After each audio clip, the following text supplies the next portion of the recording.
मेरे चैतन्य प्रभु तो अजर अमर अविनाशी है। मृत्यु का भय क्यों है? तू शाश्वत घर का वासी है।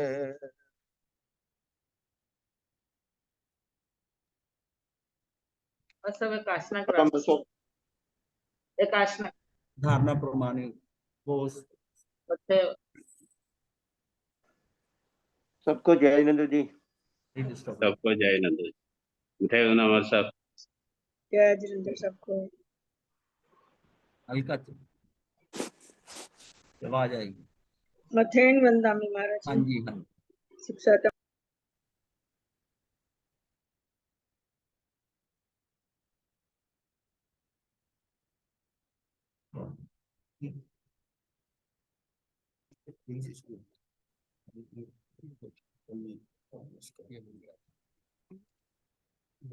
आज महाराज जी आप कहीं और आए हुए हैं? हाँ जी वो जहाँ शिविर होना है ना, वो एक्चुअली इंटरनेट वहां ट्रांसफर कर दिया। ठीक है महाराज। तो हम वहां आ गए। ये नीचे वहां हॉल के अंदर जो बड़ा हॉल है ध्यान का, इसके तो आज का विषय जो है उसी में आगे चल रहे हैं। हमने कहा था कि मिथ्यात्व का भी करेंगे इसके आगे, क्योंकि जब आश्रव हमने किया है तो आश्रव के अंदर जो मेन कल्प्रिट है वो है मिथ्यात्व। यानी कि जो कर्म का जो आश्रव होता है उसमें जितना हमने था कि मिथ्यात्व, अवरत, प्रमाद, कषाय, योग, इसमें मिथ्यात्व का कंट्रीब्यूशन सबसे ज्यादा। तो मिथ्यात्व का अगर कई बार ये भी कहते हैं कि अगर मिथ्यात्व 10,000 है तो दूसरा स्टेप के अंदर जो आता है वो 200 होता है, 2000 होता है, 10,000, 2000, फिर 300, फिर 40, फिर 5, योग तक आते आते ऐसे हो जाता है। तो इसका मतलब है 12,345 होता है। तो 12,345 में 10,000 का कंट्रीब्यूशन मिथ्यात्व का है। इसका मतलब 10,000 को अगर उससे डिवाइड करा जाए तो राउंड अबाउट करके कि 0.81 कुछ ऐसा आता है। इसका मतलब 81% मिथ्यात्व का ही सारा कंट्रीब्यूशन है। और मिथ्यात्व का मतलब है दर्शन मोहनीय कर्म का। श्रद्धा नहीं है, मिथ्यात्व जो आ रहा है और दर्शन मोहनीय के कारण। तो मिथ्यात्व जो है कर्म बंधन का आद्य और प्रधान कारण है। मतलब जो मेन है, जो आद्य जाए यहाँ से शुरू होता है और प्रधान मुख्य कारण भी यही है। तो कर्म बंधन का आद्य और प्रधान कारण मिथ्यात्व है। मिथ्यात्व से ग्रस्त जीव ना तो अपने वास्तविक स्वरूप को समझ पाता है और ना ही कर्मों के बंधन को समझ पाता है। मतलब वो इस ऐसे ओब्लिवियन में रहता है कि उसमें इसको कुछ पता ही नहीं आ रहा जीवन कैसे जी रहा हूँ, कि ना तो उसके वास्तविक जीव ना तो अपने वास्तविक स्वरूप पे जाता है, कि जो है उसकी यथार्थ बोध नहीं होता। मनुष्य जीवन का यथार्थ बोध नहीं होता, और यथार्थ बोध नहीं होता तो उसको जीवन जीने की जो यथार्थ शैली है वो भी नहीं समझ में आती। मतलब वो जैसा चल रहा है वैसे ही चल रहा है, जैसे उसके संस्कार जैसा हो रहा है उसको उसी में रमा रहता है। तो जीव को अपने वास्तविक स्वरूप को समझ पाना जो है उसके मिथ्यात्व के होते वो समझ नहीं पाता, ना कर्मों के बंधन को समझ पाता है और ना ही उससे छुटकारा पाने के उपायों को समझता है। अगर उसको समझाया जाता है तो उसको उपाय भी वैसे ही लगते हैं, इससे क्या हो जाएगा, इसके करने से क्या होगा। तो ये क्या है कि ना ही उससे छुटकारा पाने के उपायों को समझता है। अतएव सबसे पहले मिथ्यात्व को समझना, उसको अविलंब त्यागना आवश्यक है। मतलब अपनी जो है मुक्ति की साधना जो है उसकी स्टार्टिंग वहीं से होगी कि पहले हम समझे कि मिथ्यात्व है क्या। यानी कि अपने में मिथ्यात्व है तब भी हमें पता चले कि मिथ्यात्व होता क्या है और किस कारण मिथ्यात्व है। तो वो बात वहां से शुरुआत होगी। इसको अगर ये समझ आएगा कि इसके अंदर जो है मुझे ये जो सम्यक का रास्ता है वो जब तक मिथ्यात्व खत्म नहीं करूंगा तब। सम्यक का मतलब है यथार्थ मार्ग, जो सही मार्ग है उसके ऊपर चलने के लिए पहले वो गलत रास्ते से हटेगा ना। तो उसको हटने के लिए क्या है, उस रास्ते की उधर की तरफ उस दिशा की ओर मुंह करना पड़ेगा। इसका मतलब है मिथ्यात्व को अपनी पीठ दिखानी पड़ेगी। मिथ्यात्व उसका बिल्कुल अपोजिट है सम्यक के। तो उसको मिथ्यात्व को पीठ दिखाएगा तभी तो है ना। अगर मिथ्यात्व में ही रचा पचा रहेगा तो सम्यक का कैसे कार्य नहीं होगा। मिथ्यात कर्म बंध का बहिरंग कारण, ये बाहर का कारण है, जबकि राग द्वेष कषाय कर्म बंध के अंतरंग कारण है। अब उसमें क्या, जैसे प्रमाद है, कषाय है, अविरति है, लेकिन बाहर क्या है, बाहर उसके मिथ्यात का, इसको बाहरिंग कारण लिया है। हालांकि मिथ्यात भी अंदर ही पड़ा हुआ है कर्मों के कारण, लेकिन फिर भी इसको मिथ्यात को जो है ना कषाय कर्म बंध का अंतरंग, राग द्वेष जो है ना अंतरंग कारण लिया। मिथ्यात के समान कोई शत्रु नहीं है, मिथ्यात के समान कोई विष नहीं है, और मिथ्यात से बड़ा कोई रोग नहीं है, और मिथ्यात के समान कोई अंधकार नहीं है। मिथ्यात सब पापों और आश्रम का नायक है। मतलब अगर मिथ्यात में है जीव, तो उसका मतलब है कि उसके उसके आंखों पे पर्दा पड़ा, उसको यथार्थता नजर ही नहीं आ रही कि जीवन ये किस लिए मिला है, मनुष्य जीवन की का उसका यथार्थता का बोध ही नहीं होगा कि ये मैंने मनुष्य जीवन कैसे पा लिया, कैसे मिल गया मुझे। और उस कारण जो है, वो सारा जो परिवर्तन है, वो सारा वो जितना क्रियाओं में चाहे करता रहे, वो करता अपने आप को समझता है कि मैं ठीक कर रहा हूँ, लेकिन बेसिकली वो उसका जो मुंह है ना वो उल्टी दिशा में है, उसका कुछ फल नहीं मिलने का। मान्यता ही नहीं चाहिए। नहीं, मान्यता की कहते हैं ना, मतलब उसकी हर एक्शन के अंदर, मिथ्यात के अंदर जो है ना, मिथ्यात में तो ये सबसे बड़ा कि शरीर, शरीर मैं हूं, ये सबसे बड़ा मिथ्यात। और जबकि कितनी परसेंटेज है जो जानते हैं कि शरीर अलग है और आत्मा अलग है? कितने लोग, जितने लोग नजर आते हैं आपको बाहर, खाली जैन धर्म छोड़ो, बाकी सबका भी, जैन धर्म के अंदर भी 80% को नहीं पता होगा, ज्यादा, उनको भी नहीं पता कि ये जीव एक नहीं, ये दो हैं, एक इसके अंदर आत्मा है और एक कर्म है, ये भी नहीं मालूम। ये जिस व्यक्ति को ये पता चल जाता है ना, और उसको समझ आ जाता है कि वो एक नहीं वो दो हैं, तो समझो उसकी स्टार्टिंग होगी। ये पहली किरण कहती है हम इसे, पहला स्टेप भी नहीं, ये पहली किरण है अंधेरे में कि इसको पकड़कर आगे जा सकता है। अगर ये नहीं समझ में आता तो जो मर्जी क्रियाओं में करता रहे, अगर वो मिथ्यात्व में पड़ा हुआ है, उसका कुछ नहीं होगा।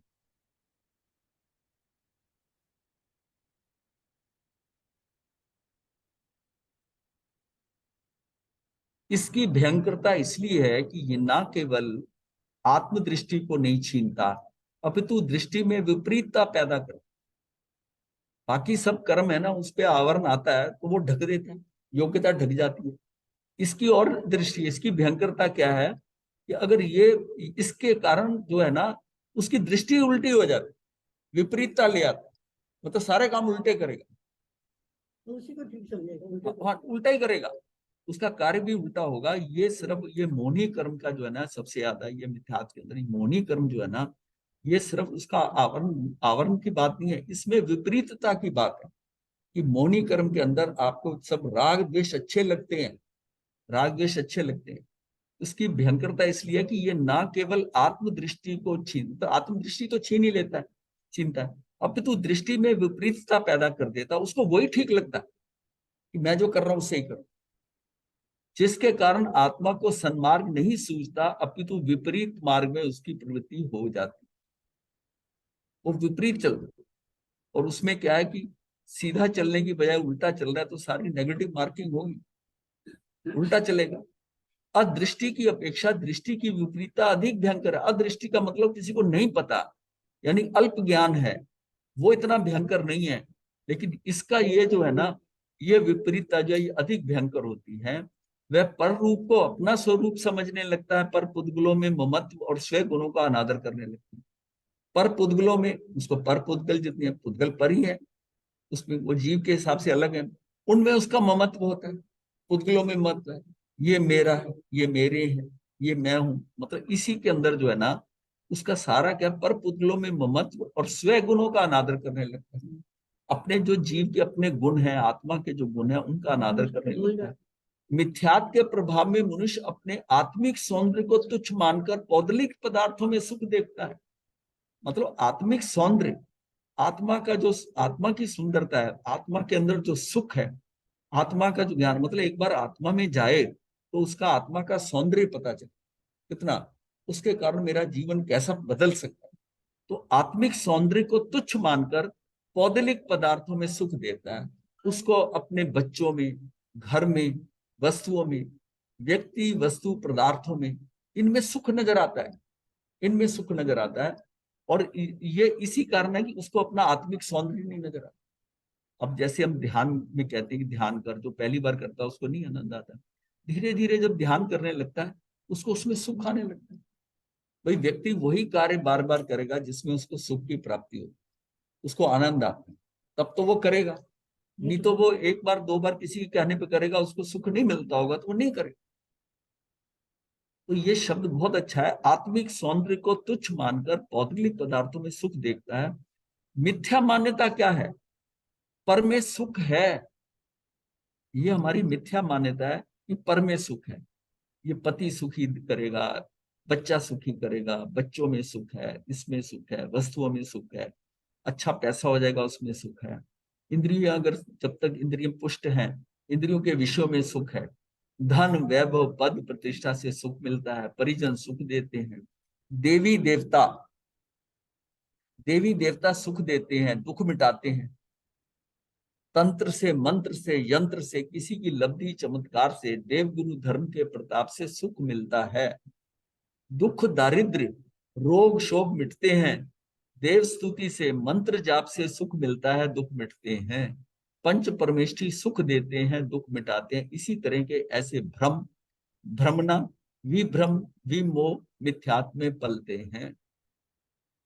ये सारा क्या मिट्टियों को बड़ा वो बहुत मतलब लोग नहीं समझ पाएंगे ये कैसे है। हम टोमरी में जाते हैं, जॉब करते हैं, म्यूजिक होता है, लोग बाग गाते हैं, ये करते हैं, बड़ा आनंद आता है। तो वो उसको वास्तविक आनंद का नहीं पता। वो सारा जो है, जो पौद्गलिक सुख है, ये तो क्षण भर के लिए। उसमें वहां पर वो मेल मिलाप, आजकल जो है लोग ऐसे गेट टुगेदर करते हैं, सामाजिक गेट टुगेदर होते हैं, तो ऐसी जगह स्थान बना लिए हैं कि जहां पर वो चले जाते हैं, ये हमारे पूर्वजों का स्थान है या ऐसा। तो कितनी भ्रांति है। कर्म सिद्धांत को तो बिल्कुल ताक पे रखकर फिर बात करते हैं कि कर्म सिद्धांत की, इनकी पूजा करने से मैंने घर में जाप रखवा दिया, ये कर दिया। देवी देवता मन्नतें मानते हैं, वहां पर जाकर देवी देवताओं की अर्चना आराधना करते हैं, उनकी देवी देवताओं की, सुख देते हैं, दुख मिटाते हैं। नहीं, देवी देवताओं में अगर जाते हैं, श्रद्धा है, ठीक है, लेकिन उनसे मांगो तो कुछ नहीं ना, वो कुछ दे नहीं सकते। वो तो खुद तरस रहे हैं मनुष्य बनने के लिए, वो तरस रहे हैं। उनका आपने अनादर नहीं करना। अगर आपके पूर्वजों के जो व्यंतर देव हैं या कुछ भी अधिष्ठाता देव हैं, उससे ठीक है, वो थे, अगर मान लिया है, मैं कहता हूँ अब तो वो समझे कि इसमें कुछ नहीं है, लेकिन मान लिया वो नहीं समझ पाते, तो उसको ये समझे कि वो भी एक जैसे हमें ऐसी ही है, ऐसी ही है। हमने उनका अनादर नहीं करना, वो हमको कुछ दे नहीं सकते। कर्म सिद्धांत के विरुद्ध जाकर कोई मुझे कुछ दे सकता है? कोई डिमांड नहीं हाँ। करती। इसका मतलब है कि सारी, अगर इसका मतलब कर्म सिद्धांत खत्म, अगर सभी देवी देवताओं को पूजने लग जाएं और ये करने लग जाएं, तो कि ये मेरा, मैंने इतना जाप रखा है, इससे हो जाएगा। कई बार लोग कहते हैं इतने लाख नवकार मंत्र के जाप करने से नरक का वो कट जाता है। फिर तो लोग सारे ही माला लेके बैठ जाएंगे, करते रहेंगे। कटता कुछ नहीं है। श्रेणी के राजा का नहीं कट पाया, कट पाए किसी, नरक जाना ही पड़ा। नहीं, श्रेणी के राजा ने नहीं, तो आगे कितना सम्यक दर्शन हो गया, हाँ। तो जाप से क्या हो जाएगा? सम्यक दर्शन तो उसकी पर्याय में पड़ा था, इसलिए हो गया, हो गया। तंत्र से, मंत्र से, यंत्र से, किसी की लब्धि चमत्कार से, देवगुरु धर्म के प्रताप से सुख मिलता है, यही बात गलत। गुरु के पास जाते हैं, धर्म की कुछ बात सीखकर अपने अंदर ग्रहण करते हैं। वो जो ग्रहण किया है, वो आत्मा के अंदर जो आपके आचरण को बदल दे, आपको लगे कि भाई अब पहले मैं इसको गलत समझता था, अब मेरे समझ में आ गया मुझे कैसा जीवन बिताना है, तब तो ठीक है। हाँ, तब तो ठीक है। लेकिन देव गुरु धर्म की स्तुति करने से, स्तुति करने जो, हाँ, अब स्तुति में है कि वो भक्तामृत, रोज सुबह उठकर भक्तामृत स्त्रोत पढ़ता हूँ, कैसेट लगा देते हैं। कई घरों में जाते हैं, नवकार मंत्र चले जा रही है, एक छोटी सी कैसेट लगी हुई है, सारा दिन नवकार मंत्र का अंदर चलता रहता है, वो इसी में ही समझते हैं कि वो धार्मिक है। तो पंच परमेष्ठी सुख देते हैं, दुख मिटाते हैं। इसी तरह के ऐसे ये सारे भ्रम हैं, भ्रमना है, विभ्रम है, विमोह है, मिथ्यात्व में पलते हैं। अगर मूर्ति पूजा भी करते हो तो उनके गुणों की पूजा करो, मूर्ति की पूजा नहीं करो। उनके गुणों की पूजा करो कि वो आपके सामने जो बिंब है भगवान का, उनके जो गुण हैं वैसे गुण मेरे में भी आ जाए। अगर ये भाव करते हो तो आपकी पूजा है, नहीं तो आपका क्रियाएं कर रहे हो, क्रियाएं कर। प्रज्ञापना सूत्र के 23वें कर्म प्रकृति पद के सूत्र 1667 के अनुसार, ये हमने बहुत बार किया है, कि जीव के ज्ञानावरणी कर्म के उदय में दर्शनावरणी कर्म भी उदय में आता है, और इन दोनों के उदय में दर्शन मोहनीय कर्म का भी उदय आता है। दर्शन मोहनीय कर्म का उदय का मतलब जीव मिथ्यात्म, दर्शन मोहनीय कर्म के उदय में जीव निश्चय ही मिथ्यात्व को प्राप्त होता है। इस प्रकार मिथ्यात्व के उदय से जीव निश्चय ही 7-8 कर्म प्रकृतियों का बंध करता है। ये हमने उसमें हमने डायग्राम बना के दिखाया था कि 1 नंबर पे ज्ञानावरणी कर्म का जब उदय होता है तो दर्शनावरणी का भी होता है, दर्शन मोहनी का भी होता है। फिर कैसे जीव मिथ्यात्व में जाता है, और मिथ्यात्व में जाने से उसके अंदर क्या है, अंतराय कर्म के कारण उसका उपयोग अपना वहां नहीं लगता, बल्कि जो वस्तुएं उसको सुख दे रही हैं, दुख दे रही हैं, उनके प्रति राग द्वेष करता है, और राग द्वेष करने से वो कर्म का बंध करता है। मतलब अंतराय कर्म उल्टा हो जाता है, और ये चरित्र कर्म के कारण, चरित्र की मोहनी के कारण उसका राग द्वेष हो जाता है, और उन्हीं को वो सही मानता है, और वहां से ही वो क्या है, उसकी स्थिति जो बनती है वो नवीन कर्म को ग्रहण कर लेता है, और वो जो है वो 8 कर्मों में विभक्त हो जाती है। ये पूरा एक चार्ट हमने कई बार देखा है, और ये सारा कार्य एक समय में होता है जिसको हम पकड़ नहीं पाते। मतलब इसका मतलब सारा, जब समय का कोई भाग नहीं है तो इसका मतलब ये सारे इकट्ठे होते हैं।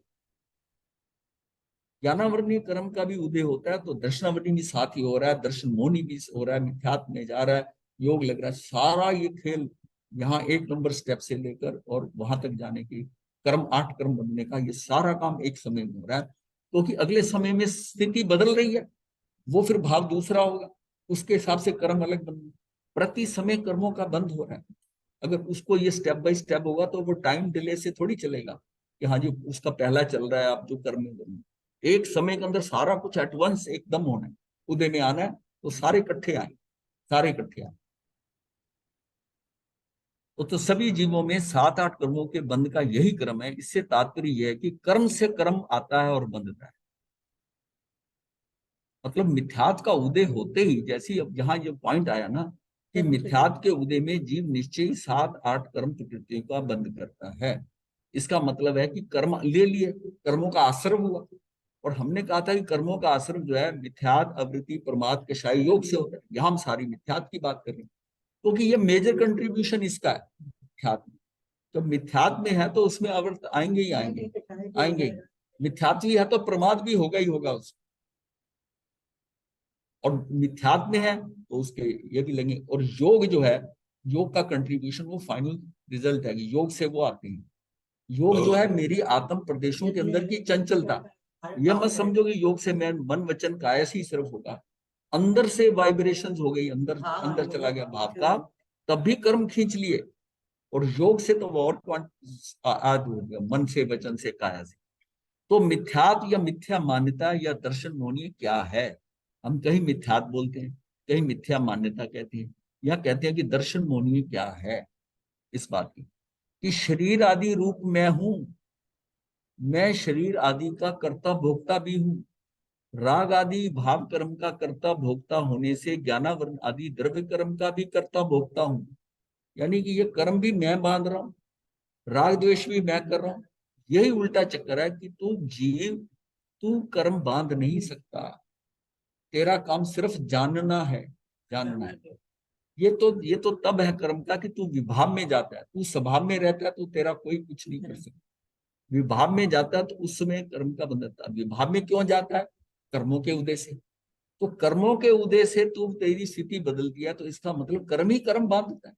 कर्मों के कारण तेरी स्थिति जो तू विभाव में गया, तो यह कि द्रव्य कर्म का भी कर्ता भोक्ता हूं मैं। तो राग आदि भाव कर्म का कर्ता भोक्ता होने से ज्ञानावरणी द्रव्य कर्म का भी कर्ता भोक्ता हूं। ना तो मैं ये जो है ना द्रव्य भाव कर्म जो है, ना ही द्रव्य कर्म करता मैं ही हूँ भाव कर्म, क्योंकि भाव और कोई कर नहीं सकता। ये बड़ा कंफ्यूजन होता है लोगों के मन में कि भाई फिर क्या जड़ भाव करता है? नहीं, भाव मैं ही करता हूँ, लेकिन उस समय मैं जड़वती हूँ, कर्मों के प्रभाव में आकर मेरी मतलब बुद्धि भ्रष्ट हो गई। ज्ञान में हाँ, तो उसमें जो कार्य कर रहा हूँ मैं उसके ही अज्ञानता में। हाँ अज्ञानता में कर रहा हूँ। मतलब उन कर्मों का नशा है, यानी मूर्छित होके तब उसके अंदर जाकर वो विभाव में जा रहा है और कर रहा है। इसका दोषारोपण भी कर्मों पे ही होता है, क्योंकि वास्तव में वो जब नॉर्मल होता है तो वो कर नहीं सकता, वो कर नहीं सकता शराब क्योंकि पीने के बाद जो वो बोलता है ना, हाँ तो वो थोड़ी बोल रहा होता है। तो फिर नहीं वो बोलता। तो जब वो कहता है कि बाद में क्या कहता है, जब शराब का नशा उतर जाता है कहता मैं थोड़ी बोला, वो शराब बोल रही थी।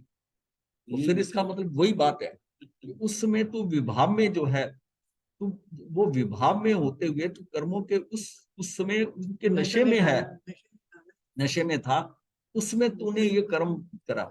लेकिन तू ये मान कि तेरी आत्मा, तू कर्मों का कर्ता नहीं हो सकता, भोक्ता नहीं हो सकता। दर्शन मोनि में मिथ्यात्व मोनि को ही ग्रहण किया गया है, क्योंकि अनादि से मिथ्यात्वी जीव के शेष दो मिश्र मोनि और सम्यक मोनि के भेद नहीं होते। मिथ्यात्वी जीव के शेष दो, मिथ्यात्वी के अंदर वो मोनि का दर्शन मोनि के तीन भाग नहीं होते। तीन भाग तो तब होते हैं कि वो सम्यक दर्शन के किनारे पे पहुंच गया लेने के लिए, और सम्यक दर्शन शुरू हो गया, औपशमिक सम्यक दर्शन होता है, तो उस समय उसकी स्थिति के अंदर वो उसके मौनी क्रम के तीन हिस्से हो जाते हैं, पूर्ण शुद्ध, अर्ध शुद्ध और अशुद्ध। तो जो अशुद्ध बच गए, अब क्या है कि इसका मतलब यह है कि अभी जब कर्म बांधते हैं तो मौनी क्रम एक सिंगल ही बांधते हैं, लेकिन जब सम्यक दर्शन के बाद में फिर वो स्थिति हमारी काफी देर तक रहती है, संख्यात काल तक रहती है। एक बार मौनी क्रम 3 बार डिवाइड हो गया तो वो डिवीजन ही चलता है, तो संख्यात वर्ष तक चलता है। दर्शन मोनि में मिथ्यात्व मोनि को ही ग्रहण किया गया, क्योंकि अनादि मिथ्यात्वी जीव के शेष दो, जो दो और पार्ट हैं, वो मिश्र मोनि और सम्यक्त मोनि के भेद नहीं होते, उसमें तो एक ही मोनि कर्म होता है। तो दर्शन मोनि का ही अविशुद्ध रूप मिथ्यात्व मोनि कहा जाता है। उस समय दर्शन मोनि को ही सीधा हम मिथ्यात्व मोनि कहते हैं, क्योंकि उसका वो रूप अभी उसके डिवीजन नहीं हुए। मिथ्यात्व मोनि कर्म के उदय से जीव की दृष्टि, दृष्टि कौन सी? श्रद्धा, प्रतीति, मिथ्या विपरीत उल्टी हो, उसे मिथ्या दृष्टि कहते हैं। मतलब उसकी जो दृष्टि है वो श्रद्धा से विपरीत है, यानी उसको कर्मों के कि सारा कर्मों के अनुसार हो रहा है, ये भी उसको भान नहीं रहता कि ये व्यक्ति जो मेरे सामने निमित्त आया है, ये निमित्त मेरे कर्मों के कारण ही आया है। ये निमित्त बन रहा है, मुझको गाली दे रहा है, मुझे दुखी कर रहा है, मेरा नुकसान कर रहा है, मैं उस पर दोष लगा रहा हूं। ये मेरी मतलब मेरी सोच सही नहीं है। मूर्छा में होता है। मूर्छा में मतलब मैं उस पर दोष इसलिए दे रहा हूँ कि मैं कर्मों से प्रभावित हो रहा हूँ, जो कर्म मेरे उदय में आए उससे प्रभावित होकर मैं उसको दोषी समझ रहा हूँ।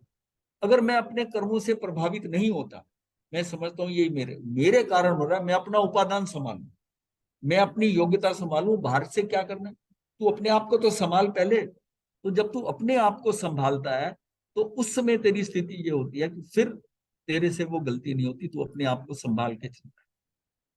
तो ये क्या है कि मिथ्या विपरीत, मिथ्या यानी विपरीत उल्टी हो, उसे मिथ्या दृष्टि कहते हैं। जैसे धतूरे के बीज को खाने वाला मनुष्य सफेद सफेद वस्तु को भी पीली पीली देखता है, वैसी मिथ्या, यानी कि जैसे पीलिया का रोगी होता है, उसको सारा दुनिया पीली नजर आती है, वैसी मिथ्याति मनुष्य की दृष्टि भी विपरीत हो जाती है। अर्थात कुदेव को देव मानेगा, कुगुरु को गुरु मानेगा, कुधर्म को धर्म मान समझता है। मिथ्यात्व मोहिनी कर्म के उदय से उत्पन्न होने वाले मिथ्या परिणामों का अनुभव करने वाला जीव विपरीत श्रद्धा वाला। अभी भी कुछ ऐसे गुरु मिल जाएंगे आपको, कुगुरु, जिनकी इतनी मान्यता हो रही, मतलब जैन धर्म को मानने वाले उनकी इतनी मान्यता करने लगे। उनके घर में जाओ तो उनकी इतनी इतनी बड़ी बड़ी फोटो लगी है, महावीर की तो इतनी सी फोटो किनारे पे होगी, या किसी साधु संत की, उनकी बड़ी सी रंगीन फोटो अपने ड्राइंग रूम में रखी हुई, कि उनकी कृपा से हो रहा है सब। तो कर्म सिद्धांत को तो उठाकर उन्होंने बाहर फेंक दिया, कर्म सिद्धांत कोई चीज ही नहीं। वैसे मिथ्यात्वी मनुष्य की दृष्टि भी विपरीत हो जाती है, अर्थात कुदेव को देव, कुगुरु को गुरु, कुधर्म को धर्म समझता है। मिथ्यात्व मोहिनी कर्म के उदय से उत्पन्न होने वाले मिथ्या परिणामों का अनुभव करने वाला जीव विपरीत श्रद्धा वाला होता है। आज भी साधु संतों के पास वो ऐसे पुर्जे पत्र मंत्र के लिए महाराज हमारा ये प्रॉब्लम हो गई है। जितनी लौकिक आपको समस्याएं कर्मों के कारण आ रही हैं, उसका हल आप मंत्र तंत्र यंत्र इसमें ढूंढ रहे हैं।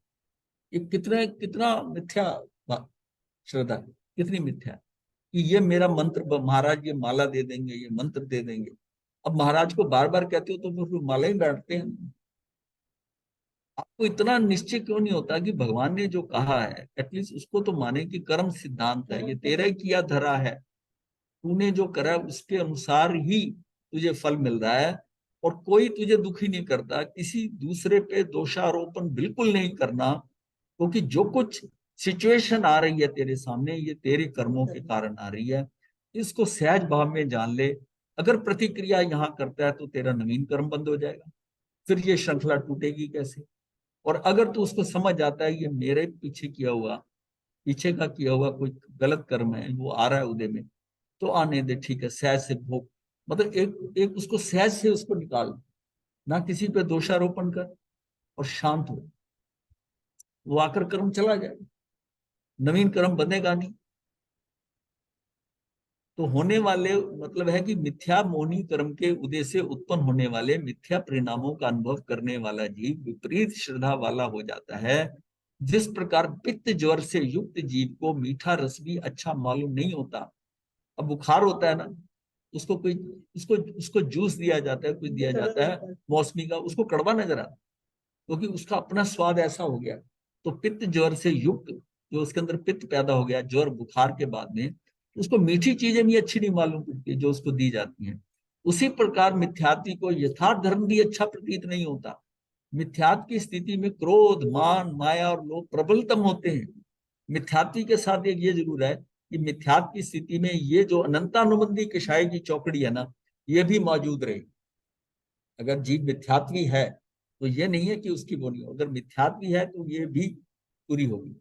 मिथ्यात्व से निकल गया, दर्शन में आ गया, तो ये चौकड़ी भी जो चार की क्रोध मान माया लोभ है, ये जो इसकी अनंतानुबंधी है, इसका टूटने का पूरा चांस बन जाता है। क्योंकि जीव मिथ्यात्व को सम्यक्त को समझने लगा है, अब आगे बढ़ रहा है। तो सम्यक्त तब होगा जब अनंतानुबंधी क्रोध मान माया लोभ की ये ऊपर की चौकड़ी जो है, इसको अनंतानुबंधी को इसको तोड़ता है। और उससे पहले वो मिथ्यात्व से निकली, मिथ्यात्व से निकली।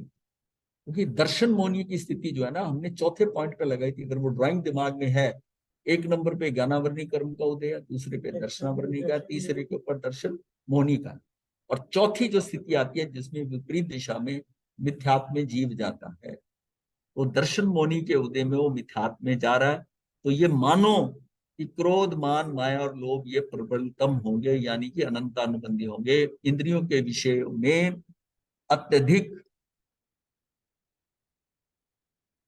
अत्यधिक आसक्ति रहती है उस जीव की जो मिथ्यात्वी होगा। उसके ये तो होंगे ही चारों कषाय जो होंगे ये प्रबलतम होंगे। इंद्रियों के विषयों में अत्यधिक आसक्ति रहती है। जीव पदार्थ प्राप्ति की पिपासा में दिन रात लगा रहता है। उसको सब कुछ जीव को पदार्थों में नजर आता है, क्योंकि वो उसकी दृष्टि निमित्ताधीन हो जाएगी। ये चीज हो तो मुझे सुख मिले, ये व्यक्ति मुझे सुख दे, ये मेरे साथ मेरा काम ऐसा करे। तो जो है वो पर पे दृष्टि रखता है, और स्वे से उस स्वे पे तो दृष्टि जाती नहीं। तो जीव पदार्थ प्राप्ति की पिपासा में, पदार्थ में क्या होगा, मुझे नई से नई वस्तु मिले, नई से अच्छी लेटेस्ट है, इसकी पिपासा रहती। क्यों? ज्यादा धन कमाते हैं। बेसिक नीड जो है, जो मूल के अंदर है, उसके लिए तो इतना पैसा नहीं चाहिए। अब क्या है, उसको बार बार बदल रहा है, गाड़ियों के मॉडल बदल रहा है, टीवी बदल रहा है, ये बदल रहा है, घर बदल रहा है, छोटा घर था बड़ा चाहिए, और बड़ा चाहिए, फार्म हाउस चाहिए। अब वो क्या है कि वो पिपासा जीव को पदार्थ प्राप्ति की पिपासा में लगा हुआ है, कहीं पर रुकने को नाम ही नहीं। क्योंकि जब जहां वो पहुंचता है वहां से उसको आगे दिखाई दे रहा है कि अब मुझे तो वहां तक जाना है। अब वो कहाँ टिकेगा? तो जीवन भर उसको अंत ही नहीं आता। अंत किस लिए नहीं आता? कि जिनका संग्रह कर रहा है वो पूर्ति हो ही नहीं रही। मतलब वो 99 ही आते हैं ना हमेशा। पहले 99 होते हैं, फिर 999 होते हैं, फिर 9999 होते हैं। करते करते ऐसे ही है कि एक की कमी रहेगी रहेगी, और उसको पाने के लिए वो आगे बढ़ता जाएगा। अध्यात्म में अरुचि होने के कारण अध्यात्म जागृत नहीं हुआ, जिससे दृष्टि में परिवर्तन नहीं हुआ। अध्यात्म में अरुचि होने का, अब आपकी अध्यात्म में रुचि नहीं है। महाराज आए हुए हैं, प्रवचन हो रहे हैं, उनकी क्लास हो रही है, मैं अटेंड करूं, क्या उसमें रुचि होगी तो आएगा ना, और उसको समझ भी आना शुरू होगा, तभी एक बार लगा रहेगा। तो अध्यात्म में अरुचि उसकी है तो उसमें तो टाइम वेस्टेज है। इसमें क्या है, इतनी देर में तो, जितनी देर में क्लास होती है इतनी देर में तो अपने उसमें फैक्ट्री में बैठता तो मुझे तो 10-15 हजार का फायदा हो जाता या लाख का फायदा हो जाता। अब वो, क्योंकि हमने मिथ्यात्वी इतने हो गए हैं कि हर चीज की इवेल्युएशन हम इन टर्म्स ऑफ मनी करते। ये व्यक्ति बहुत अच्छा है, बहुत पैसे वाला है, उसको वो कितने कुकर्म है, उसकी आदतें खराब हैं, कैसी हैं, उधर ध्यान नहीं है। ध्यान तो तब उसकी आदतों पे जाएगा कि अगर उसके पास पैसा ना हो। वो कहते हैं ना कि पैसा सारे अवगुण ढक देता है, तो उसी हिसाब से है कि उसकी दृष्टि कहाँ है, दृष्टि उसकी है। वो आज अमीर है तो उसका पैसे पैसे के कारण तो दृष्टि वहां पर है, जिससे दृष्टि में आज आज एक व्यक्ति की महानता पहले जैसा होता था, एक पारिवारिक संस्कार की उनका एक मूल्य होता था, ये फलाना परिवार है, इसमें ऐसा गलत काम नहीं होता। खानदान, वो उसका मतलब था, उसकी वैल्यूएशन थी, वो ऊपर उसका लेवल आम आम जनता से अलग है। आज सिर्फ पैसे से गिनती हो रही कि कितने पैसे। तो ऐसी किसी ने प्रश्न किया अपने मित्र से, उसकी एक 3-4 मित्र थे, उसमें से एक की मृत्यु हो गई। तो मित्र आपस में बात करते हैं, वो कहते हैं कि अच्छा वो चला गया, पर कितना छोड़ के गया, कितना छोड़ के गया, मतलब ये भी मरने वाले की इवेल्युएशन हो रही है। जो मरा है वो छोड़ के कितना गया। तो उसका एक मित्र जो था, थोड़ा समझदार था, वो कहता था सारा कुछ छोड़ गया। अब इस बात पे क्या है कि जो व्यक्ति छोड़ कर गया है वो कितना छोड़ गया, वो कहता है सब कुछ छोड़ गया।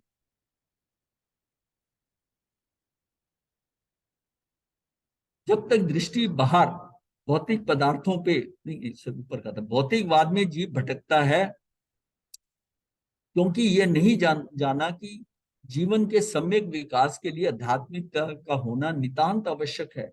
इसके बिना सुख शांति व संतोष की प्राप्ति नहीं होती। मतलब आध्यात्मिकता में जब तक जीव नहीं आएगा, इतनी उसकी आवश्यकता है, सुख शांति व संतोष की प्राप्ति नहीं होती। वो चीज, ये चीज जो है वो अध्यात्म ही है, और भौतिकवाद में भटकता है। भौतिकता तो ये है ना कि वो कभी, भौतिक होने का मतलब ये कि उसकी वो दृष्टि बदलेगी, वो आगे आगे बढ़ता जाएगा भौतिकता में। अध्यात्म में अरुचि होने के कारण अध्यात्म जागृत नहीं होगा, अरुचि है। अब जब तक रुचि नहीं होगी और रुचि होगी तो अध्यात्म में जाएगा, फिर भौतिकवाद से हटेगा, फिर थोड़ा जीव में परिवर्तन आना शुरू होगा, फिर आध्यात्मिकता की ओर बढ़ेगा। तो ये रास्ता मिलेगा, तब वो जाकर सुख शांति व संतोष की प्राप्ति होती है उसको, जीव को, उसको वो मार्ग मिलता है, उसमें सुख शांति प्राप्त होने लगती है, तब उसकी रुचि पूरी हो जाती है कि नहीं, मैं गलत था, अब मुझे सही मार्ग मिल गया है। इसमें सुख जो है ना, शाश्वत सुख है, शांति है, ये शांति। वो वहां 2 मिनट 5 मिनट 10 मिनट का सुख से क्या सुख है इसमें। जब तक दृष्टि बाहर भौतिक पदार्थों व पौधलिक जड़ वस्तुओं को देखने में लगी हुई है, तब तक अंतर्दृष्टि खुल नहीं पाती। जब तक दृष्टि बाहर भौतिक पदार्थों में पौधलिक जड़ वस्तुओं को देखने में लगी हुई है, तब तक अंतर्दृष्टि खुल नहीं पाती। जब तक हम बाहर ही देखते रहेंगे, वस्तुओं को ही देखते रहेंगे, व्यक्तियों को देखते रहेंगे, परिस्थितियों को देखते रहेंगे, तब तक हम बाहरी हैं, हमारी दृष्टि बाहरी है। अगर दृष्टि बाहर है तो अंतर्दृष्टि खुलेगी, अंदर अंदर के चक्षु खुल जाते, अंतर्दृष्टि खुल जाए। जब बाहर से हटता है तो भीतर अंतःकरण खुलता है। आंखें बंद है, सब कुछ है, तब भी वो सब कुछ देख रहा है, ये भीतर का अंतःकरण खुलता है। अंदर रहना जानेगा तो खुलेगा, और वो एक बार खुल गया तो सारा खजाने का दरवाजा खुल गया।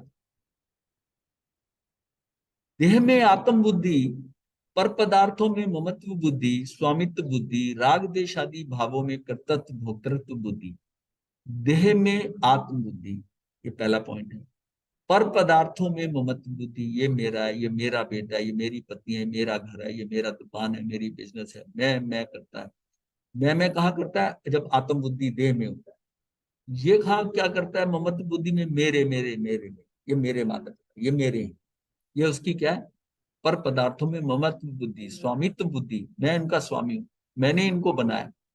राग द्वेष आदि भावों में कृतत्व भोक्तृत्व बुद्धि, जब ये कहता है कि मैंने बनाया, तो कृतत्व में आ जाता, मैंने इनका करा, मैं नहीं होता तो इनका ये बनता ही नहीं।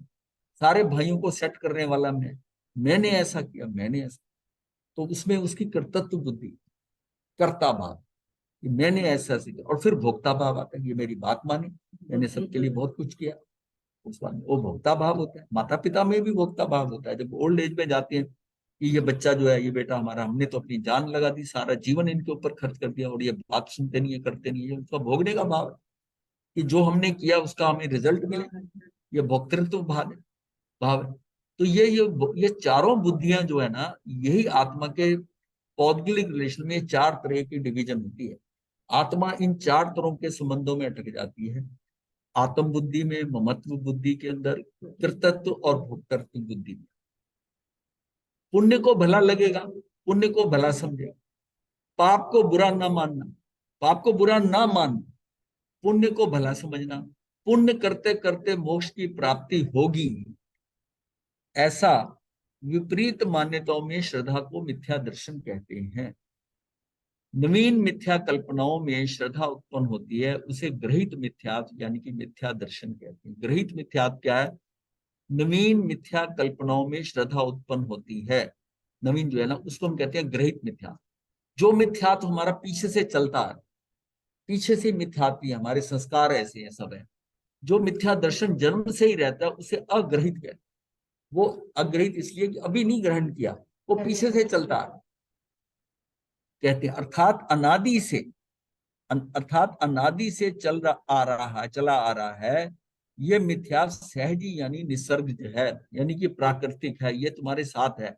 निसर्ग जो मतलब होता है कि ये प्राकृतिक वे में है, स्वाभाविक है, ये तो आपके साथ आ रहा है, इसे अग्रहित मिथ्यात्व कहते हैं। परंतु मनुष्य जाति ने ऊपर से ग्रहित मिथ्यात्व अंगीकार करके तीव्र मिथ्यात्वी हो गई। जिस जन्म में, जिन भवों के अंदर उसको ज्ञान नहीं था आत्मा का, वहां तो वो मिथ्यात्वी, क्योंकि शरीर मैं हूं ये भाव रहा, घोड़ा था, गधा था, कुत्ता था, जो भी था, जैसा भी था, उसको वही नजर आता था कि मैं हूं। उसको ये थोड़ी उस टाइम समझ थी कि आत्मा ही अलग है और ये अलग है, ऐसा। तो अग्रहित मिथ्यात्व चल रहा था उसका। अब मनुष्य जाति में आ गया, केवलियों का धर्म मिल गया, अब उसको नजर आ रहा है, उसको बताया जा रहा है कि सम्यक क्या है, मिथ्यात्व क्या है। अब भी वो अगर कर रहा है तो ये ग्रहित मिथ्यात्व हो रहा है, ये उसको और पुष्ट कर। यही एक मनुष्य भव है, मनुष्य जाति है, कि जिसके अंदर वो मिथ्यात्व से अलग हो सकता है, मिथ्यात्व से वो निकल सकता है, क्योंकि यहाँ उसको समझ है। अगर समझ हो जाती है कि आत्मा अलग है और शरीर अलग है, तो ये मिथ्यात्वी जो है ना, ये मिथ्यात्व से निकल सकता है। और एक बार ग्रहित मिथ्यात्व को ग्रहण ना करे तो अग्रहित जो है ना, ये साथ ही खत्म हो जाए। मतलब अगर हमने यहाँ पर इस जन्म में ग्रहित मिथ्यात्व नहीं लिया, में किया, जो चीज अभी बताई गई है पीछे, उनसे हम अलग थलग रहे, तो हमारा यहाँ से जाते हुए अग्रहित मिथ्यात्व भी खत्म हो। और अगर मैंने मिथ्यात्व को बढ़ा लिया तो मेरा मिथ्यात्व बढ़ गया, वो भी साथ में है, वो और पुष्ट हो गया। अब मैं अगर, मुझे बात ये मतलब उसको समझो कि अगर पुराना मिथ्यात्व है वो किसके ऊपर टिका हुआ है, मेरी उस दृष्टि पर। वो दृष्टि ही बदल गई, नीचे से आधार फाउंडेशन बदल गई, वो निकल गई नीचे से, तो ग्रहित, तभी आप ग्रहित मिथ्यात्व को निकालो। ग्रहित मिथ्यात्व नहीं आने लगे, मुझे ये काम नहीं करना, मुझे जाप मंत्र तंत्र ये फलाना कुछ नहीं करना, मुझे तो अपनी आत्मा पे, कर्म पे, सिद्धांत पे विश्वास है, कुछ मुझे आडंबर ये सब कुछ नहीं करना है। उसने ग्रहित मिथ्यात्व जो है ना, उस पर क्रॉस लगा दिया कि मैं नहीं करता, उसका अग्रहित मिथ्यात्व। और इस जन्म में अगर ये निकाल दिया आपने, तो कई जगहों पे, एक तो सम्यक दर्शन का रास्ता खुल गया, और दूसरा यह है कि आप कई गतियों में नहीं जाओगे। मिथ्यात्व में अगर हैं आप, फिर तो किसी नीचे से नीचे गति में भी चले जाओ। मिथ्यात्व अगर खत्म हो गया तो स्थिति बहुत बढ़ गया, फिर कुछ कुछ गतियों में आप जा ही नहीं सकते मिथ्यात्व। क्योंकि जब एक बार आपको सम्यक छू गया, मिथ्यात्व से निकला आया, और साथ में कषाय के ऊपर की चौकड़ी खत्म करी, सम्यक दर्शन का स्पर्श कर लिया, तब आपको कोई नीचे की गतियों में जाने कहां तक, मतलब एक बार सम्यक दर्शन हो जाता है तो 120 के अंदर, यानी ये समझिए 33%, एक तिहाई जो है वो कर्म बंधेंगे ही। और उनमें ज्यादातर मेजर कर्म हैं एकेंद्रीय के, विकलेंद्रीय के, स्त्रीलिंग, नपुंसक लिंग, ये नहीं बनेगा। बहुत ज्यादा चीजें आपकी नहीं होंगी, यानी कि पहले गुण स्थान और दूसरे गुण स्थान के मिलाकर 41 प्रकृतियां होती हैं, वो 41 प्रकृतियां खत्म होती हैं, 41 के 41, तीसरे गुण स्थान पे नहीं होती कोई। ये 41 प्रकृतियों का बंध नहीं होगा अगर आप चौथे गुण स्थान पे चले। तो कितना फर्क पड़ रहा है कि आपकी वो गतियां वो, और यहां तक अगर सम्यक दर्शन में चले गए तो 24 दंडकों में आपके 2 दंडक रह गए, या तो मनुष्य बनेंगे या देव बनेंगे। वो भी तब अगर आपका आयुष पहले बंद नहीं हो, नहीं तो एक भव में जहां जैसा आयुष बांधा है वैसा आप जाओगे, उसके बाद में स्थिति ठीक हो जाएगी। तो मतलब कितना है इसका कि, मतलब ये एक बार ये बात उन्होंने लिखा था कि अपने घर के दरवाजे पे ना कई बार लिखा था ना, beware of dogs, beware of dogs, तो द्वार पर लिखे बिवेयर ऑफ मिथ्यात, बिवेयर ऑफ मिथ्यात। अपने घर में जगह जगह, अपने ऑफिस में, अपने घर में बिवेयर ऑफ मिथ्यात। ये क्या है कि उसको मिथ्यात से निकलना होगा। मिथ्यात की एग्जाम्पल एक दी है उन्होंने कि एक मालिन और एक मछुआरन की मित्रता हो गई, दोनों सहेलियां बन गई। मालिन ने एक बार क्या हुआ कि मालिन जो थी वो आती थी, फूल इकट्ठे करती थी और नदी पार से आती थी, अपने घर चली जाती। एक दिन शाम को पानी बाहर तेज हो गया, तो मछुआरन ने कहा कि तू मेरे यहाँ ही ठहर जा। अब मछुआरन जो थी ना, उसको नींद नहीं आई वहां पर फूलों के अंदर। हाँ हाँ, अब मछुआरन को जो है ना, वो उसकी फिर मछली की टोकरी उसके सराहने रखी, उसकी स्मेल के अंदर नींद आई। ये मिथ्यात का हाल होता है। कहीं पर कुछ आपको कुछ ऐसे लोग मिल जाएं जो अध्यात्म में आगे बढ़े हों, उनकी कंपनी में आपको बैठने में, आप 2-4 मिनट बैठोगे, सोचोगे ये तो क्या, ये आउट ऑफ स्कोप, ये क्या बातें कर रहे हैं, आप उठ के चले जाओगे, आपको सूट नहीं करेगा, इसलिए कि ये क्या फिजूल की बातें कर रहे हैं, खाओ पियो मौज करो, ये क्या फिजूल में बातें कर रहे हैं। तो उसको वो सूट नहीं करता, उसको जो फूलों की सुगंध है वो सूट नहीं करेगी, उसको तो मछली की सुगंध जो है ना, वही सुगंध है, जिस वातावरण में है उसी में ही रहेगी। अब जब चेलना रानी जो थी वो श्रेणिक राजा को जब कहती थी कि भाई प्रभु महावीर जो इतने उनके दर्शनार्थ चलो, ऐसे चलो, तो वो कहता था तुझे मैं रोकता हूँ, तू जा। या आमतौर पति कह देते हैं ना पत्नियों को कि तुझे रोकता हूँ, तो अपना ध्यान साधना करनी कर, ये कर, लेकिन खुद नहीं जाएंगे। ऐसे उसका हाल था, कोई था, वो कहता तू जा, अब तुझे रोकता हूँ। वो बुद्ध धर्म का अनुयायी था, बौद्ध धर्म को ही मानता था, जैन धर्म में उसकी आस्था नहीं थी। ये तो अनाथी मुनि के साथ वार्तालाप होने से वो बीच पड़ा, और अब वो सोच रहा है कि चेलना तो मुझे पता नहीं कब से क्या भी। यहाँ से परिवर्तन होता है कि उसका क्या है कि समय बदलता है, तो उसमें जो है जीव के अंदर से मिथ्यात्व निकलता है। तो अब ना, मतलब ये जो सेंटेंस है ना, ये ध्यान रखिए, बिवेयर ऑफ मिथ्यात्व, मतलब मिथ्यात्व से बच के चलो। अगर आप कुछ नहीं कर रहे इस जन्म में, तो अपने आप को मिथ्यात्व से निकाल कर रखो, ये मैंने नहीं कर। कर्म सिद्धांत को मान के चलो, निमित्त को दोषी नहीं ठहराओ, और आप नवीन कर्म आपके बंद नहीं होंगे। सहज भाव में अपने कर्मों के अनुसार जो स्थिति बनती जा रही है उसको सहन कर लो। अविरति का है, अविरति अर्थात विरति का अभाव, यानी कि छिपी हुई चाह। अविरति का मतलब क्या है? अविरति का मतलब है अर्थात विरति का अभाव, यानी कि छिपी हुई अंदर चाह होती है। कई बार कहता है नहीं मुझे तो कोई इच्छा नहीं है, पर अंदर छिपी हुई चाह होती है, अपने को ही नहीं पता होती। जब वो चीज सामने आती है तो देखो फिर उसकी कैसे लाट टपकती है।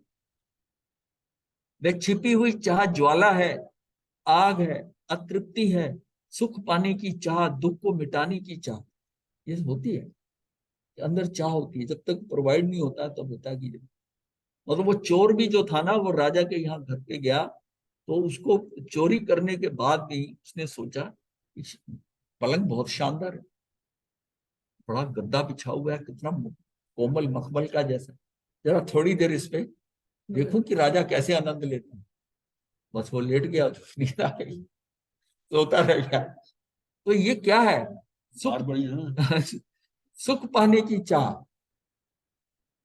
मतलब वो अगर सामान बांध लिया था, उसको वो चीज देखकर अट्रैक्शन होगी, सुख पाने की चाह। समझ लिया कि राजा से राजा एक वह- साथ तो पास करता है, मैं तो थोड़ी देर लेटा था, मेरी ये हालत होती है, राजा की क्या हालत। वह छिपी हुई चाह ज्वाला है, आग है, अतृप्ति है। सुख पाने की चाह, दुख को मिटाने की चाह, दोनों चीजें, सुख पाने की भी चाह और दुख को मिटाता जाओ। जो दुख है ना, इस दुख को हटा दो, इसको उठा के फेंक दो, मतलब उसको हटाने का भी है। अगर कुछ चीजों का संयोग चाहता है तो उनका वियोग भी चाहता है।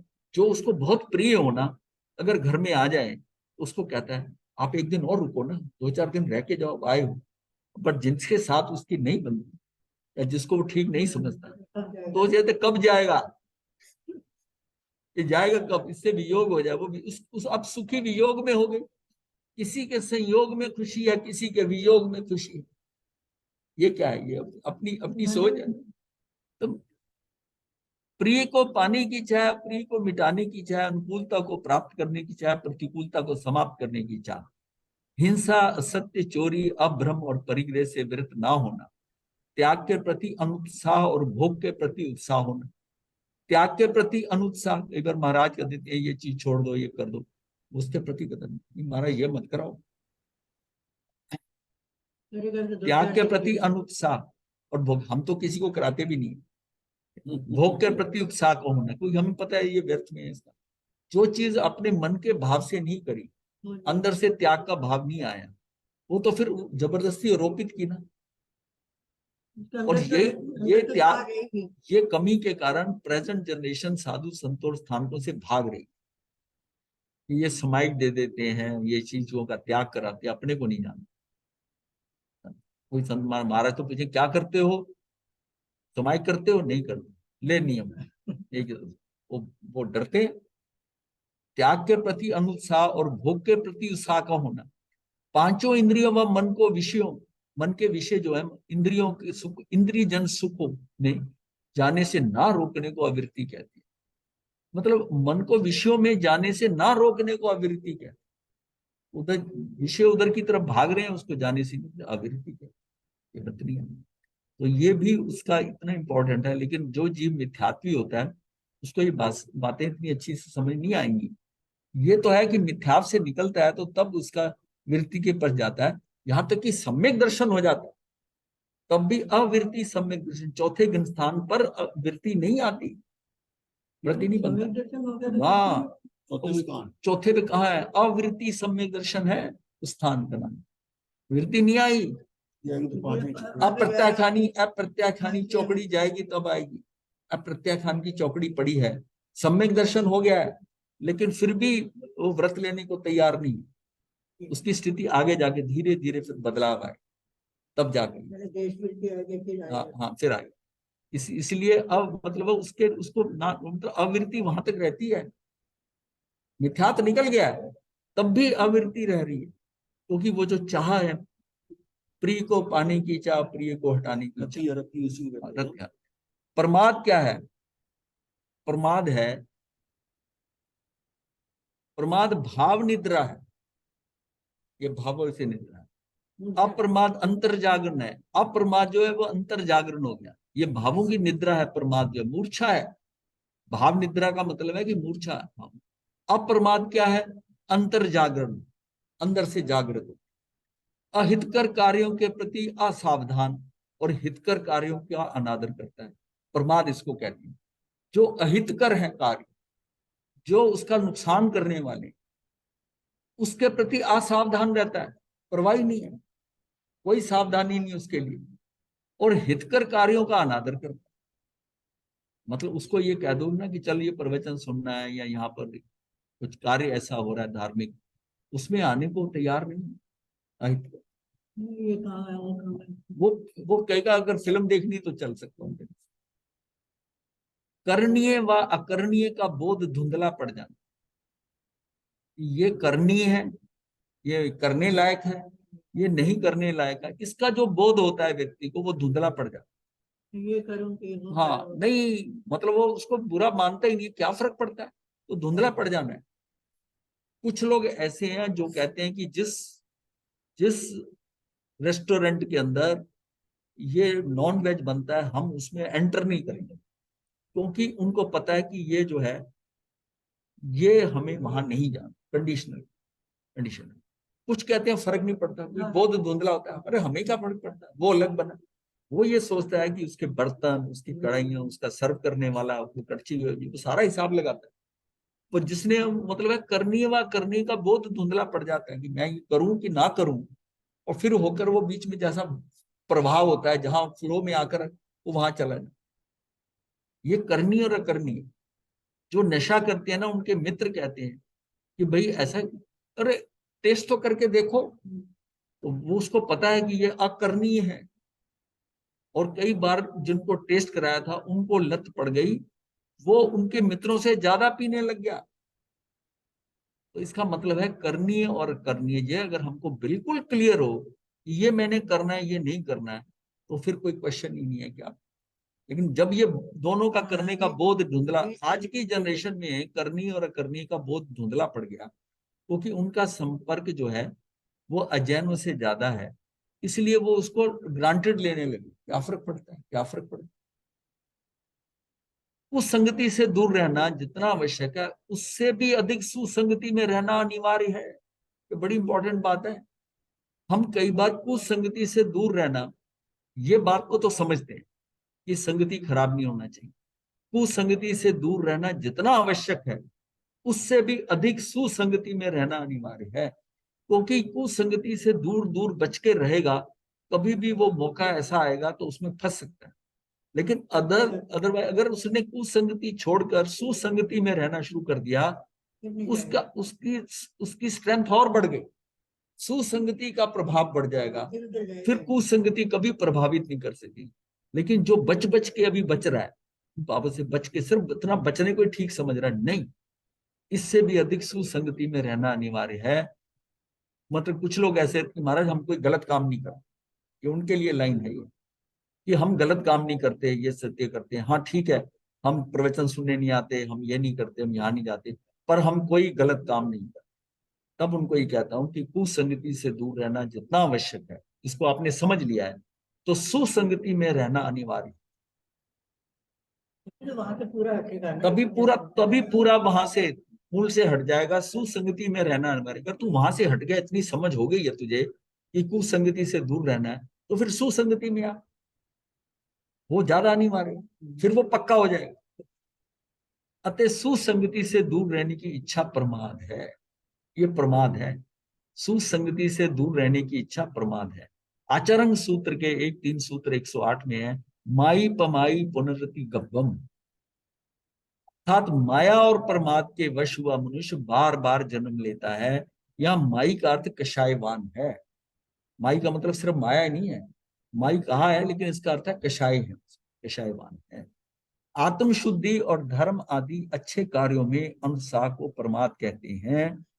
मन वचन काया रूप योगों का उचित उपयोग न होना, ऐसी प्रवृत्तियां जिससे जीव बेभान हो जाता है, हित अहितकर का विचार से शून्य बन जाता है। ऐसी प्रवृत्तियां जिससे जीव बेभान हो जाता है, हित अहित के विचार से शून्य बन जाता है।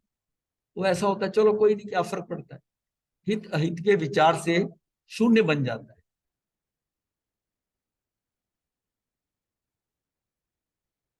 कषाय,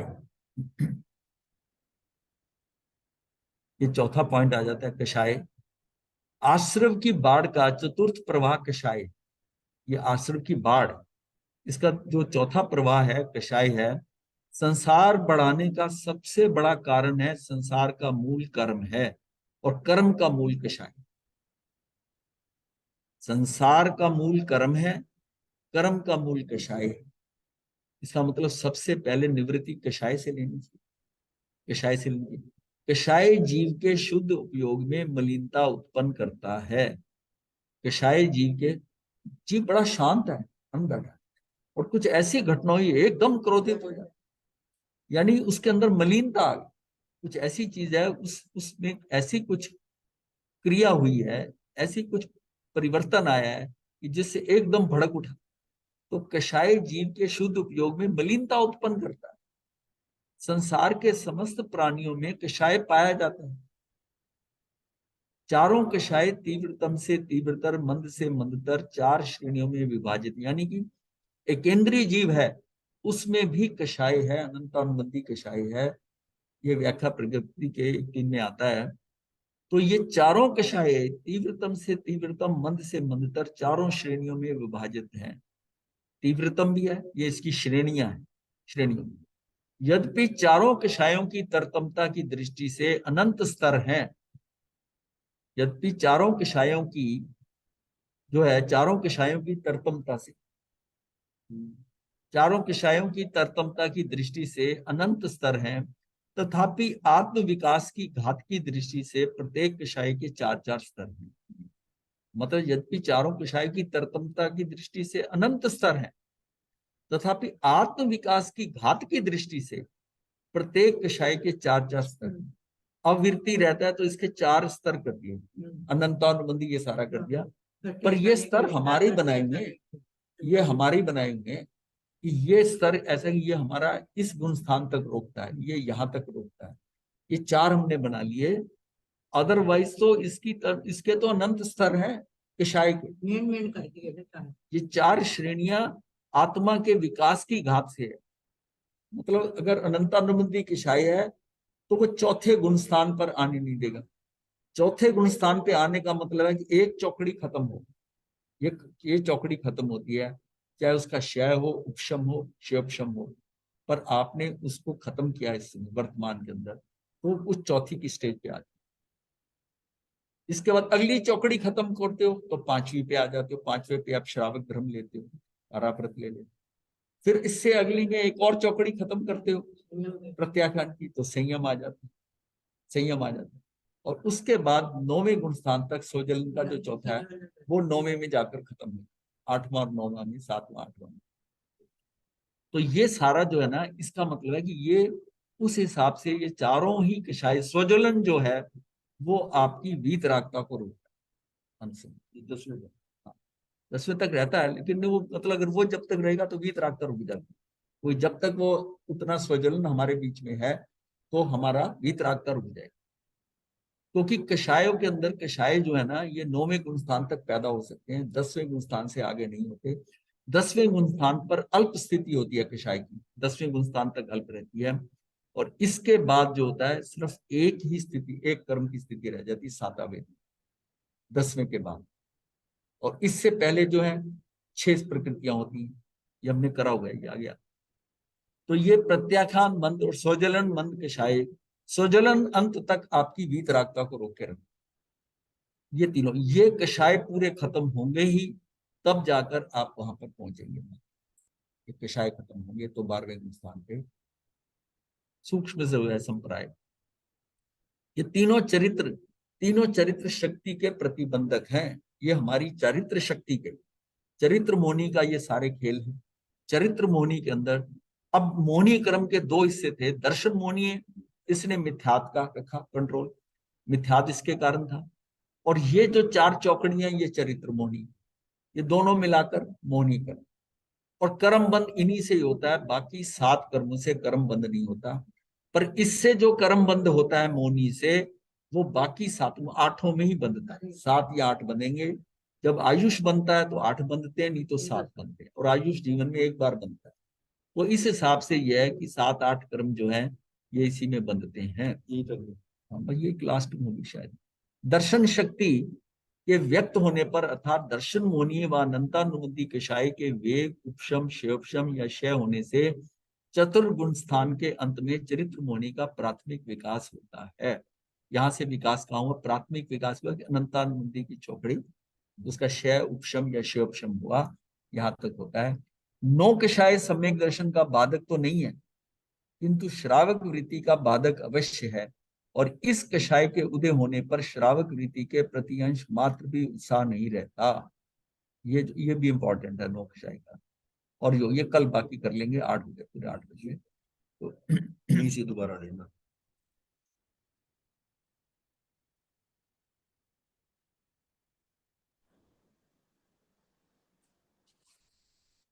आज का विषय समझ में आ गया होगा, बड़ा सिंपल था, साधारण था, लेकिन बहुत इंपॉर्टेंट है। ये देखिए कि जितना हमने अभी तक किया है ना, उस सारे का सार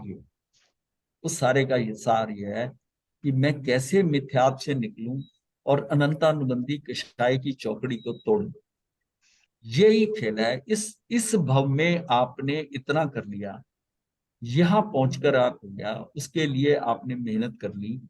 आप समझो कि ये जीवन आपका सफल हो।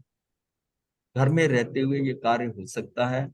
मिथ्यात्व से आपको निकलना है और कषायों को भी अपने मंद से मंद करते जाना। और आप देखेंगे अगर मिथ्यात्व निकलेगा ना तो कषाय भी कम पड़ेंगे, कमजोर हो जाएंगे। पहले दर्शन मोहनीय खत्म होगा, तो दर्शन मोहनीय के खत्म होते ही वो भी जो है चरित्र मोहनी पे भी इफेक्ट आएगा।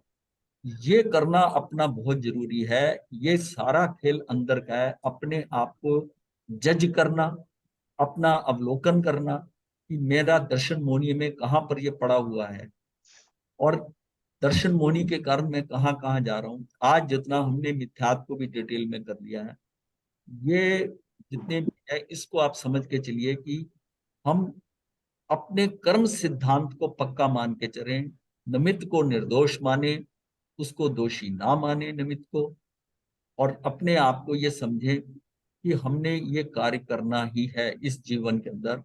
वरना ये जितना भी हम सुन रहे हैं कर रहे हैं, ये सारा बुद्धि का व्यायाम हो रहा है। ये बुद्धि का व्यायाम रह जाएगा। इसमें सिर्फ यह है कि अपने आप को ये अंदर देखो, चेक कर करके कि कहाँ हमारी कर्म सिद्धांत से निष्ठा खत्म हुई है, कहाँ हम निमित्तों पे चले गए, कहाँ निमित्ताधीन दृष्टि हो गई, कहाँ दूसरे के ऊपर दोषारोपण कर दिया। दूसरे पे दोषारोपण कर दिया इसका मतलब मिथ्यात्व है। अभी भी नहीं समझे कि ये कुछ जो कुछ हो रहा है ये मेरे कर्म के कारण हो रहा है, और इसी को ही समझना है और इसको समझ के अपने आप को संभालना है। कई बार आगे बढ़कर लौट के आओगे आप, पर अपने आप को ये पुष्ट कर दिया ना कि ये कर्म सिद्धांत से, और अपने काम करने की जगह पर अपनी किचन में ये लगा दो, बिवेयर ऑफ मिथ्यात्व। एक स्टिकर लगा दो, बिवेयर ऑफ मिथ्यात्व। मिथ्यात्व से इससे बच के रहो। ये जैसे घर के गेट पे लगाते हैं ना, बिवेयर ऑफ डॉग्स, इसी तरह इसको बिवेयर ऑफ मिथ्यात्व कर दो। बस इतने से ही काम बहुत अच्छी तरह हो जाएगा। इसको एक एक पॉइंट पे अपने आप को चेक करते, एक एक पॉइंट पे चेक करते, मिथ्यात्व याद रहे। ऑफिस में बैठे, कार्य करते हुए, रसोई बनाते हुए, हर जगह यह सोने की जगह पे बिवेयर ऑफ मिथ्यात्व। बस मिथ्यात्व से अपने को हटना है और कर्म सिद्धांत को पक्का कर। इन कर्मों को आज बस इतना ही। किसी का कोई प्रश्न हो तो कर ले, आज संडे है। गुरुदेव का आसन प्रमाण हो श्री गुरुदेव की आज्ञा से चत्तारि मंगलम अरिहंता मंगलम सिद्धा मंगलम साहू मंगलम केवली पनतो धम्मो मंगलम। चत्तारि लुगुत्मा अरिहंता लुगुत्मा सिद्धा लुगुत्मा साहू लुगुत्मा केवली पनतो धम्मो लुगुत्मो। चत्तारि शरणम पवज्जामि अरिहंते शरणम पवज्जामि सिद्धे शरणम पवज्जामि साहू शरणम पवज्जामि केवली पनत्तम धम्मम शरणम पवज्जामि। ये 4 शरणें दुख हरने और न शरणा कोई, जो भक्रानी करे आचरण उसका अजर अमर।